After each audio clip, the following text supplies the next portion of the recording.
Item ಯಾವುದೇ ಇರಲಿ try ಮಾಡಿ Aachi chicken masala. Aachi chicken masala. Vijay Joseph Vijay CM ಆಗಿದ್ದೇ ಆಗಿದೆ, ಅಕ್ಷರಶಃ ಧಗಧಗಿಸಿದ್ದಾರೆ. ಪ್ರಮಾಣ ವಚನ ಸ್ವೀಕಾರದ ಬೆನ್ನಲ್ಲೇ ಡಿಎಂಕೆ ವಿರುದ್ಧ ಗಿಲ್ಲಿ ಸಿಡಿದಿದ್ದಾರೆ. ಹಿಂದಿನ ಸರ್ಕಾರ ರಾಜ್ಯವನ್ನ ದಿವಾಳಿ ಮಾಡಿದೆ ಅಂತ ಹೇಳಿ ವಾಗ್ದಾಳಿಯನ್ನ ನಡೆಸಿದ್ದಾರೆ. ಡಿಎಂಕೆ ಸರ್ಕಾರ ರಾಜ್ಯದ ಖಜಾನೆಯನ್ನ ಖಾಲಿ ಮಾಡಿದೆ ಅಂತ ಹೇಳಿ ಮಾತನಾಡಿದ್ದಾರೆ. 10 ಲಕ್ಷ ಕೋಟಿ ಸಾಲವನ್ನ ನನ್ನ ಮೇಲೆ ಹೊರಿಸಿದೆ ಹಿಂದಿನ ಡಿಎಂಕೆ ಸರ್ಕಾರ. ಹಿಂದಿನ ಸರ್ಕಾರದ ಶ್ವೇತಪತ್ರವನ್ನ ಹೊರಡಿಸ್ತೇನೆ ಅಂತ ಹೇಳಿ ಶಪಥ ಮಾಡಿದ್ದಾರೆ ವಿಜಯ್. ಜನರ 1 ರೂಪಾಯಿಯನ್ನು ಕೂಡ ಕೊಳ್ಳೆ ಹೊಡೆಯೋದಕ್ಕೂ ಬಿಡಲ್ಲ. ಇದು ವಿಜಯ್ ಮಾಡಿದಂತಹ ಶಪಥ. ಇದಿನ್ನೂ ಕೇವಲ ಆರಂಭ ಅಷ್ಟೇ ಅಂತ ಹೇಳಿ ವಿಜಯ್ ಧಗಧಗಿಸಿದ್ದಾರೆ. ಅಕ್ಷರಶಃ ಡಿಎಂಕೆ ವಿರುದ್ಧ ಬೆಂಕಿ ಉಗುಳುವಂತಹ ಕೆಲಸವನ್ನ ಮಾಡಿದ್ದಾರೆ. ವಿಜಯ್ ಅವರ ಒಂದೊಂದು ಮಾತು ಕೂಡ ರಾಜಕೀಯ ವಿರೋಧಿಗಳಲ್ಲಿ ನಡುಕವನ್ನು ಹುಟ್ಟಿಸಿರೋದು ಸ್ಪಷ್ಟವಾಗಿ ಗೊತ್ತಾಗ್ತಾ ಇದೆ. ಡೀಟೇಲ್ಸ್ ಅನ್ನು ಕೊಡೋದಕ್ಕೆ ಚೆನ್ನೈನಿಂದ ನಮ್ಮ ಪ್ರತಿನಿಧಿ ಮಸೂದ್ ನೇರ ಸಂಪರ್ಕದಲ್ಲಿ ಜಾಯಿನ್ ಆಗಿದ್ದಾರೆ. ಮಸೂದ್, ಪ್ರಮಾಣ ವಚನ ಕಾರ್ಯಕ್ರಮವನ್ನ ಹಿಂಗೂ ಮಾಡಬಹುದು ಅನ್ನೋದನ್ನ ವಿಜಯ್ ತೋರಿಸಿಕೊಟ್ಟಿದ್ದಾರೆ.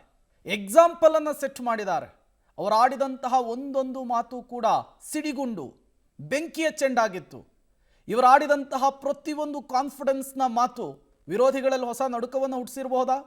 ಪ್ರೇಮ್, ಖಂಡಿತವಾಗಿಯೂ ಕೂಡ ಒಂದು ವಿನೂತನವಾದಂತಹ ಪದಗ್ರಹಣ ಕಾರ್ಯಕ್ರಮ ಇದು ಅಂತ ಹೇಳ್ಬೋದು. ಇತ್ತೀಚಿನ ವರ್ಷಗಳಲ್ಲಿ ಈ ಥರದ ಮುಖ್ಯಮಂತ್ರಿಯಾಗಿ ಪದಗ್ರಹಣ ಮಾಡುವಂತಹ ಕಾರ್ಯಕ್ರಮ ಎಲ್ಲೂ ಕೂಡ ನಡೆದಿರಲಿಕ್ಕಿಲ್ಲ. ಒಂದು ಮಾದರಿಯನ್ನು ಹಾಕಿಕೊಟ್ಟಿದ್ದಾರೆ ಅವರು.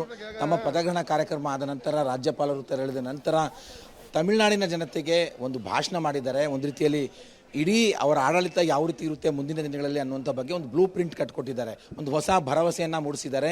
ಈ ಹಿಂದೆ ಇದ್ದಂಥ ಆಡಳಿತ ಬೇರೆ, ನನ್ನ ಆಡಳಿತ ವೈಖರಿ ಬೇರೆ ಅನ್ನುವಂತಹ ಒಂದು ವಿನೂತನವಾದಂತಹ ವಿಶ್ವಾಸವನ್ನು ನಾಡಿನ ಜನತೆಯಲ್ಲಿ ಮೂಡಿಸಿರುವಂಥದ್ದು. ಮುಖ್ಯವಾಗಿ ತಮ್ಮ ಮುಂದಿನ ಆಡಳಿತ ಯಾವ ರೀತಿ ಇರುತ್ತೆ, ಈ ಹಿಂದೆ ಯಾವ ರೀತಿ ಇತ್ತು, ಈಗ ಮುಂದೆ ಯಾವ ರೀತಿ ಇರುತ್ತೆ ಅನ್ನೋದ್ರ ಬಗ್ಗೆಯೂ ಕೂಡ ಒಂದು ವಿವರಣೆಯನ್ನು ಕೊಟ್ಟಿದ್ದಾರೆ. ಹಿಂದೆ ಇದ್ದಂತಹ ಸರ್ಕಾರ ದಿವಾಳಿ ಮಾಡಿತ್ತು, ಖಜಾನೆಯನ್ನು ಲೂಟಿ ಮಾಡಿತ್ತು.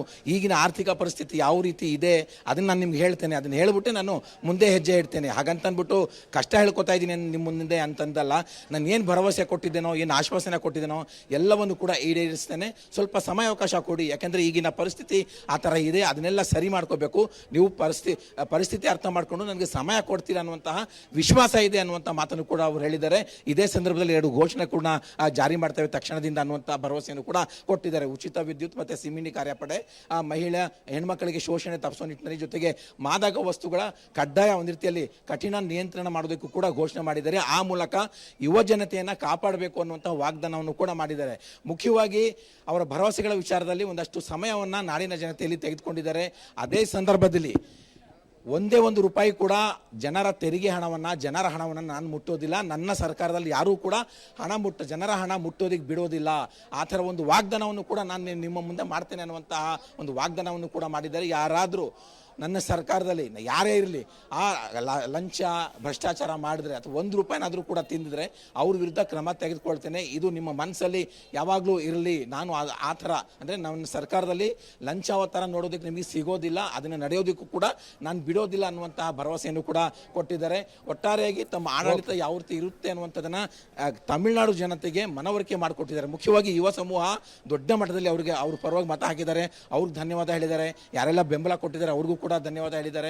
ಒಟ್ಟಾರೆಯಾಗಿ ಒಂದು ಭರವಸೆದಾಯಕ ಸಾಮಾಜಿಕ ನ್ಯಾಯದ ಅಡಿಯಲ್ಲಿ, ಸಮಾಜವಾದ ತತ್ವದ ಅಡಿಯಲ್ಲಿ ನನ್ನ ಸರ್ಕಾರ ನಡೆಯುತ್ತೆ ಅನ್ನುವಂಥ, ಜೊತೆಗೆ ಜಾತ್ಯತೀತವಾದದ ತತ್ವದಡಿಯಲ್ಲಿ ನನ್ನ ಸರ್ಕಾರ ನಡೆಯುತ್ತೆ. ಜೊತೆಗೆ ಯಾರೆಲ್ಲ ವಿರೋಧಿಗಳಿದ್ದಾರೆ ನನ್ನ ಅವಧಿಯಲ್ಲಿ, ಆಡಳಿತ ಅವಧಿಯಲ್ಲಿ ಎಲ್ಲರೂ ಕೂಡ ಚೆನ್ನಾಗಿರಲಿ ಅನ್ನುವಂತಹ ಹಾರೈಕೆಯನ್ನು ಕೂಡ ಮಾಡಿದ್ದಾರೆ. ಪ್ರೇಮ್.